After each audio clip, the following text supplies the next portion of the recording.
Hello and good evening to all the students. हमने बेटा S block start करना है। इनफैक्ट एस ब्लॉक खत्म हो चुका है, एस ब्लॉक के क्वेश्चन स्टार्ट करना है। I am sorry, S block के क्वेश्चंस जो अपने को करने थे, मैंने क्या किया है कि एनसीईआरटी में से जो ही पॉइंट ऐसे होता है कि जनरली अपने टॉपिक्स पढ़ाते समय छूट जाते हैं, कभी कोई यूज पर बेस्ड या कोई कॉमन पॉइंट पर बेस्ड किसी का कॉमन नेम वगैरह, वो सब लेके मैंने क्वेश्चंस बना लिए हैं। तो देयर आर 10 क्वेश्चंस आप पहले देख लो एक बार। 3 तो ये वाले हैं, 4th ये वाला है, उसके बाद 5th 6th 7th 8th 9th और ये 10th है ना। ये 10 क्वेश्चंस हैं। मैं चाहता हूँ कि ये 10 क्वेश्चंस जो है वो पहले आपको ट्राई करें, ठीक है ना। हो सकता है आपसे 3-4 हो, 5 हो, 6 हो, है ना। और ट्राई करने में अगर कोई प्रॉब्लम आती है तो एनसीईआरटी को भी आप एक बार देख लें। ये स्ट्रिक्टली एनसीईआरटी से लिए गए हैं तो आपको एनसीईआरटी में बहुत इजीली मिल जाएंगे। लेकिन मैं चाहता हूँ फिर भी, क्योंकि आपने क्लास 11 के अंदर ही पढ़ा हुआ है, फिर वापस अभी मैंने पढ़ा दिया एक बार, है ना। उनमें से मैंने कुछ दिए, कुछ मैंने नए भी पूछे हैं, तो वो मिला के मैं सॉल्व करवा रहा हूँ। आपको दिक्कत नहीं हो पढ़ने में अपने आप, इसलिए मैं आपको सॉल्व करवा रहा हूँ। देखो, पहला है लीस्ट मेल्टिंग पॉइंट। बेटा melting point sodium, potassium, rubidium, caesium का पूछा जा रहा है।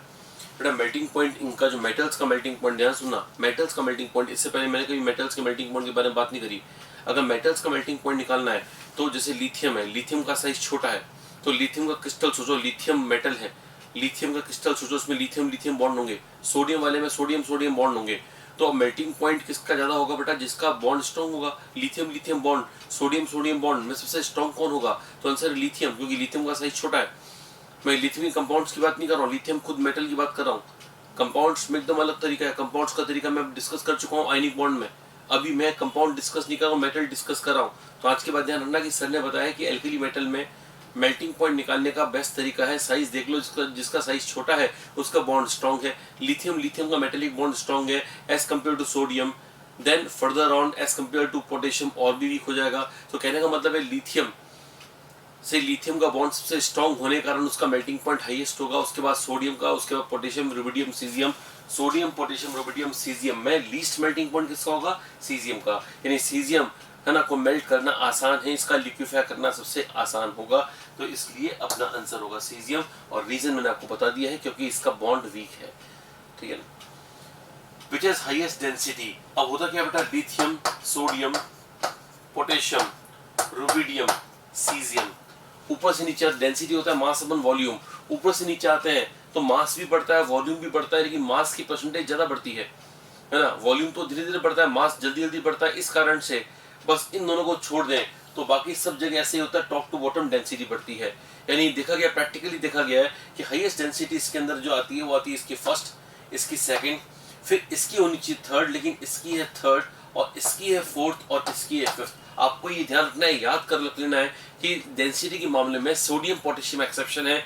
शायद इसलिए क्योंकि पोटेशियम जब है तो शेल का अचानक साइज कुछ ज्यादा बढ़ गया, यानी वॉल्यूम का इंक्रीमेंट कुछ ज्यादा हुआ मास की तुलना में। तो सोडियम से पोटेशियम में जब आते हैं तो a sudden increase in volume takes place. Jump in volume है ना is more than jump in mass. तो मास में जंप होता है लेकिन वॉल्यूम में ज्यादा होता है, सिर्फ सोडियम पोटेशियम में एक्सेप्शन है, ये ध्यान रख लीजिए। अदरवाइज जनरल ट्रेंड ये है कि टॉप टू बॉटम आते हैं डेंसिटी बढ़ती है, क्योंकि मास ज्यादा बढ़ता है वॉल्यूम की तुलना में, इसलिए डेंसिटी बढ़ती है। तो हाईएस्ट डेंसिटी है सीजियम की, फिर रुबिडियम की, उसके बाद होनी चाहिए थी पोटेशियम, लेकिन है सोडियम, फिर पोटेशियम, और उसके बाद में लिथियम।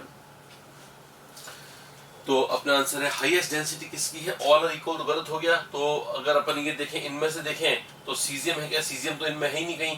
तो कौन हो गया? रुबिडियम, रुबिडियम भी नहीं है इसके अंदर। तो lithium, sodium, potassium, lithium, sodium, potassium में हाईएस्ट किसकी होगी बेटा? तो आंसर है सोडियम की हाईएस्ट होगी। तो आंसर है sodium. Highest negative value of delta HF not. बेटा ये थोड़ा सा डिफिकल्ट सेक्शन है ना। इसमें थर्मोडायनेमिक्स प्लस अपना क्या बोलते हैं एस ब्लॉक की नॉलेज जो है मिक्स होकर आती है।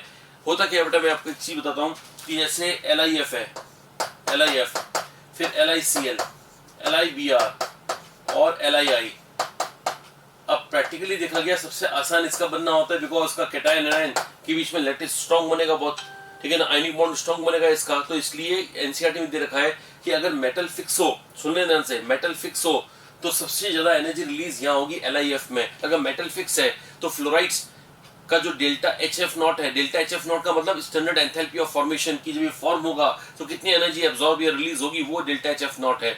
इसका डेल्टा एच एफ नॉट सबसे ज्यादा नेगेटिव होने का मतलब ये है कि इसके बनने पर सबसे ज्यादा एनर्जी रिलीज हुई है। हम जब बोलते हैं हाईएस्ट नेगेटिव का मतलब होता है कि सबसे ज्यादा नेगेटिव का मतलब रिलीज होना। हिंदी मीडियम वाले भी सुन लेना, ठीक है ना। हाईएस्ट नेगेटिव का बोला है, इसका मतलब ये कि यहाँ पर जो डेल्टा एच एफ नॉट है, ये डेल्टा एच एफ नॉट को बोलते हैं संभवन ऊष्मा, मानक संभवन ऊष्मा, इंग्लिश में स्टैंडर्ड एंथैल्पी ऑफ फॉर्मेशन। अब अगर आपको ये ज्यादा कॉम्प्लिकेटेड लगता है तो ये समझ लो ये कोई एनर्जी है जो कि रिलीज होती है जब कोई कंपाउंड बनता है। फॉर्मेशन है ना, एफ मतलब फॉर्मेशन, कंपाउंड बन रहा है। कौन सा बन रहा है कंपाउंड, तो है ना ये चारों बन रहे हैं, LiF, LiCl, LiBr, Lii। तो इसका मतलब ये कि अगर मेटल फिक्स है तो ध्यान रखना, एनसीईआरटी की लाइन है, अगर मेटल फिक्स है तो फ्लोराइड्स का जो स्टैंडर्ड एंथैल्पी ऑफ फॉर्मेशन है वो मोस्ट नेगेटिव होगा, जिसका मतलब है सबसे आसानी से बनने वाले कंपाउंड ही फ्लोराइड्स होंगे। ये बात ध्यान रखिए बेटा। तो ध्यान रखना, फ्लोराइड्स का delta H F negative, delta H F not बहुत ज्यादा नेगेटिव होता है क्लोराइड्स, ब्रोमाइड्स और आयोडाइड्स की तुलना में, अगर मेटल फिक्स है तो। अगर मेटल को वेरी करोगे तो वो चेंज होता रहेगा। जैसे कि मान लीजिएगा मेटल अगर वो ऊपर से नीचे आप ले जा रहे हो, जैसे यहाँ पर कर रहे हो Li, Na, K, Rb और Cs, ठीक है ना। तो अब अगर मैं फ्लोराइड्स की बात करूं तो ये इसका फ्लोराइड, इसका फ्लोराइड, इसका फ्लोराइड, इसका फ्लोराइड। अब देखो मेटल मैंने चेंज किए, मेटल में चेंज कर रहा हूँ, फ्लोराइड अगर मैं दे रहा हूं तो ये देखा गया इसका फ्लोराइड सबसे इजीली बनेगा बेटा, ठीक है ना, क्योंकि मैंने बताया था छोटे को छोटा स्टेबल करता है, बड़े को बड़ा स्टेबल करता है। इस कारण से इसके फ्लोराइड का डेल्टा एच एफ नॉट सबसे ज्यादा नेगेटिव होगा और नीचे आने पर लेस नेगेटिव होता जाएगा। ध्यान रखना मैं जो बोल रहा हूँ, LiF का डेल्टा, अगर मैं LiF की बात करूं और CSF की बात करूं तो किसका डेल्टा एच एफ नॉट ज्यादा नेगेटिव होगा, तो इसका ज्यादा नेगेटिव होगा, ठीक है ना। LiF का डेल्टा एच एफ ज्यादा नेगेटिव होगा, जिसका मतलब है कि LiF के बनने पर एनर्जी बहुत जबरदस्त रिलीज होगी। लेकिन बहुत जरूरी बात सुन लेना कि अगर क्लोराइड्स की बात की जाए, क्लोराइड्स की या ब्रोमाइड्स की या आयोडाइड, वो इससे बिल्कुल उल्टे हैं, बिल्कुल उल्टा है। अगर यहाँ पर क्लोराइड होता तो आंसर उलट जाता, सीजियम का, क्योंकि वो ये बात है ना कि क्लोराइड बड़ा है, ब्रोमाइड, आयोडाइड ये सब बड़े बड़े हैं और बड़े को बड़ा स्टेबल करता है, वो नियम यहाँ लगा देना। हालांकि ये प्रैक्टिकल ऑब्जर्व वैल्यूज हैं, लेकिन फिर भी अपन याद करने के लिए कर सकते हैं। तो वापस अगर आपको समझ में नहीं आया या चाहते हो कि सर अमृत एक बार समरी दे दो, सारांश बता दो कि इनका क्या सारांश क्या है, तो बेटा बात ये है कि इस पे क्वेश्चन आने के चांसेस कम है, ये मैं जानता हूं, लेकिन डिफिकल्ट है, प्लस ऑब्जर्वेशन पर बेस्ड है, ठीक है ना, इसलिए क्वेश्चन बनने के चांस कम है। लेकिन बेटा बाई द वे बन गया, गलती से किसी ने बना दिया क्वेश्चन, तो करने वालों की संख्या भी बहुत ही कम होगी, नगण्य होगी, उसको कह सकते हैं नेग्लिजिबल। तो क्या ध्यान रखना है, पहली बात ध्यान रखना कि सर ने कहा है कि अगर एल्कली मेटल्स में मेटल फिक्स है तो फ्लोराइड्स का डेल्टा एच एफ नॉट सबसे ज्यादा नेगेटिव होगा। बात नंबर 1 याद कर लोगे बेटा, फ्लोराइड का डेल्टा एच एफ नॉट सबसे ज्यादा नेगेटिव। फिर सेकंड नंबर पे सुनना, अगर मेटल को मैं चेंज कर रहा हूं, मेटल चेंज कर रहे हैं, तो फ्लोराइड्स के केस में मतलब फ्लोरीन लेने पर ऊपर से नीचे पर delta H F not negative होगा, लेकिन कम नेगेटिव होगा, ऊपर वाला मोस्ट नेगेटिव होगा, यानी LiF का डेल्टा एच एफ सबसे ज्यादा नेगेटिव होगा और नीचे आते आते उसकी नेगेटिविटी कम होती रहेगी। सही है बेटा, मैंने मेटल चेंज किया तब यह हाल है। लेकिन क्लोराइड्स, ब्रोमाइड्स और आयोडाइड्स में ठीक उल्टा है। जैसे फॉर एग्जांपल मैं लेता हूं LiCl, सुनना ध्यान से, इसका Cl, इसका Cl, इसका Cl, इसका Cl, इसका Cl। तो ये देखा गया है कि जब क्लोराइड में लेता हूं तो इसका डेल्टा एच एफ नॉट सबसे कम नेगेटिव होगा, जबकि इसका डेल्टा एच एफ नॉट सबसे ज्यादा नेगेटिव होगा। मेरे ख्याल से आपको ये बात समझ में आ गई। क्लोराइड्स के लिए भी ये बात ध्यान में रखना, ब्रोमाइड्स के लिए भी और आयोडाइड्स के लिए भी। सही है बेटा, 2-3 बार मैंने बता दिया एक ही चीज को, अब याद कर लीजिएगा जो मैंने बताया है उसको। हालांकि अपन ने जब एस ब्लॉक पढ़ा मेन, उसके अंदर मैं जानता हूँ कि इंपॉर्टेंट ना होने के कारण मैं जनरली इसको लेता नहीं हूँ, लेकिन क्वेश्चंस में, क्विज में, टेस्ट में ऐसे क्वेश्चन अगर आ गए तो ये ध्यान रखना कि मैंने क्या बताया है। चलो लास्ट क्वेश्चन करते हैं आज के लिए। Which of the following indicates exceptional behaviour of lithium with respect to other alkali metals. ये बहुत अच्छा क्वेश्चन बेटा, एनसीईआरटी पर बेस्ड क्वेश्चन है ना। हिंदी वाले सुन लो, which of the following indicates exceptional behaviour of lithium with respect to other alkali metals. इसका मतलब है इनमें से कौन, लिख लेना बेटा। अगर आपको लगता है कि सर ये तो इंग्लिश में लिखा हुआ है, समझ में नहीं आ रहा है, बेटा आपकी रिस्पॉन्सिबिलिटी, मैं आपको हिंदी में भी लिखवा रहा हूँ, तो हिंदी में मैं बोल रहा हूं, उसको देख के उसको सुन के लिख दीजिएगा। इनमें से कौन सा गुण लिथियम, इनमें से कौन सा गुण लिथियम दूसरे क्षार धातुओं की अपेक्षा अलग गुण रखता है? इनमें से कौन सा गुण लिथियम का अलग है ना, दूसरे क्षार धातुओं की अपेक्षा? तो अन्य क्षार धातुओं की अपेक्षा लिथियम का इनमें से कौन सा गुण है ना अपवादित है, अलग है, कुछ भी लिख सकते हो आप। मतलब अपने को वो गुण ढूंढना है, वो प्रॉपर्टी ढूंढनी है जो कि लिथियम की दूसरे एल्कली मेटल से अलग है। वैसे आपको मैं बता दूं बेटा, है ना, आपकी जानकारी के लिए कि Li, Na, K, Rb और Cs ये एल्कली मेटल्स कहलाते हैं और इनमें सबसे ज्यादा अपवादित है लिथियम। लिथियम बात बात में अपवाद शो करता है बेटा, इसका साइज छोटा है, साइज छोटा होने के कारण खूब सारी प्रॉपर्टीज के लगे। इसका Li प्लस बहुत छोटा होगा, तो छोटा होने के कारण आपको मैंने पढ़ाया था उसका फजांस रूल में कि इसका जो कंपाउंड बनेंगे वो ज्यादातर कोवेलेंट बनेंगे। LiCl के लिए मैंने कहा था वो तो उसमें घुल जाता है एथेनॉल में, ऑर्गेनिक सॉल्वेंट्स में, ऑर्गेनिक विलायक, कार्बनिक विलायकों में घुल जाता है। इसका मतलब है LiCl मोर कोवेलेंट है, यानी खूब सारी प्रॉपर्टीज और भी हैं जो कि लिथियम की अलग है। हमको ढूंढना है इनमें से कौन सी अलग है। पहला LiCl इज डेलिक्विसेंट, है ना, डेलिक्विसेंट को हिंदी में बोलते हैं आर्द्रता ग्राही, यानी पानी को एब्जॉर्ब करने वाला। ऐसे कंपाउंड जो पानी एब्जॉर्ब करते हैं वो डेलिक्विसेंट होते हैं। देखो इसके नाम में आ रहा है लिक्विड से संबंधित हो डेलिक्विसेंट। डेलिक्विसेंट मतलब इतना ज्यादा पानी एब्जॉर्ब करे कि देखते ही देखते थोड़ी देर बाद हो सकता है वो चिपचिपा भी नजर आने लगे। इतना ज्यादा पानी एब्जॉर्ब करे कि वो चिपचिपा हो जाए, पानी पी पी के, ठीक है ना, वो मतलब एक लिक्विड फॉर्म में जैसा आने लगे, तो उसको डेलिक्विसेंट कहते हैं। तो आर्द्रता ग्राही, है ना, इस प्रकार के यौगिक होते हैं जिनमें पानी को एब्सॉर्ब करने की क्षमता बहुत हाई होती है। लिथियम में हाई इसलिए बिकॉज लिथियम का साइज छोटा है और उसका साइज छोटा होने के कारण Li प्लस पानी को स्ट्रांगली अट्रैक्ट करेगा। अगर पानी आसपास दिखेगा तो ये स्ट्रांगली अट्रैक्ट करेगा पानी को, इसलिए लिथियम के सॉल्ट्स आर्द्रता ग्राही होते हैं। LiCl भी डेलिक्विसेंट है एंड फॉर्म्स LiCl.2H2O, तो इसके अंदर पानी को एब्सॉर्ब करता है। NaCl के लिए कभी नहीं देखोगे बेटा आप NaCl.2H2 रखा हुआ। NaCl अगर रखा हुआ है, अगर प्योर NaCl है, प्योर NaCl है तो पानी नहीं खींचता है। कुछ लोग बोलते नहीं सर क्या बोलते हैं, नमक भी हम अगर घर में रख देते हैं तो है ना बारिश के सीजन में पानी खींच के चिपचिपा हो जाता है। बेटा उसमें इंप्योरिटी होती है मैग्नीशियम की। हम जो घर में नमक खाते हैं बेटा वो NaCl नहीं होता है, प्योर NaCl नहीं होता है, उसमें MgCl2 भी होता है। हमारे शरीर को, हमारी बोन्स को मैग्नीशियम की भी जरूरत पड़ती है, तो हम एब्जॉर्ब करते हैं मैग्नीशियम भी। तो सॉल्ट के अंदर अगर मैग्नीशियम होता है तो हमारे लिए कोई दिक्कत वाली बात नहीं है, लेकिन दिक्कत होती है बारिश की सीजन में, क्योंकि वो एब्जॉर्ब कर लेता है पानी को। NaCl, प्योर NaCl पानी एब्जॉर्ब नहीं करेगा, वो ऐसे क्रिस्टल्स नहीं बनाता है, हाइड्रेटेड क्रिस्टल्स नहीं बनाता है। तो NaCl नहीं बनाता है, लेकिन LiCl बनाता है क्योंकि उसका साइज छोटा है और पानी को अट्रैक्ट करने की क्षमता ज्यादा है।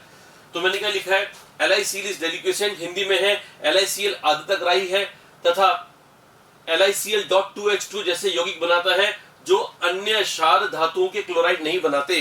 यानी दूसरे एल्कली मेटल क्लोराइड्स ऐसे कंपाउंड नहीं बनाएंगे, लेकिन लिथियम ऐसा बनाता है। ये लिथियम का एक्सेप्शनल प्रॉपर्टी है और इस कारण से स्टेटमेंट एकदम सही है। ये बोल रहा है एक्सेप्शनल बिहेवियर कौन दिखाता है, तो लिथियम यहाँ पर एक्सेप्शनल बिहेवियर दिखा रहा है। ये खुद तो बना रहा है डाइहाइड्रेट, दूसरे नहीं बना रहे, तो ये एक्सेप्शनल हो गया कि नहीं हो गया बेटा? तो बिल्कुल सही पॉइंट है ये। सेकंड देखते हैं, lithium is much harder, lithium काफी कठोर है with greater melting point than other alkali metals. Lithium का मेल्टिंग पॉइंट दूसरों से ज्यादा है। मैंने भी समझाया था लिथियम का साइज छोटा है, छोटा होने में बॉन्ड स्ट्रॉन्ग, स्ट्रॉन्ग बॉन्ड तो मेल्टिंग पॉइंट हाई। तो लिथियम का हाईएस्ट मेल्टिंग पॉइंट होता है Li, Na, K, Rb, Cs में हाईएस्ट मेल्टिंग पॉइंट लिथियम का। और लिथियम का मेल्टिंग पॉइंट ज्यादा मतलब कठोर ज्यादा है, वो ज्यादा हार्ड है, तो लिथियम हार्ड भी ज्यादा है। नीचे आने पर सॉफ्टनेस बढ़ेगी, लिथियम हार्डेस्ट से नीचे सॉफ्ट बढ़ेगा।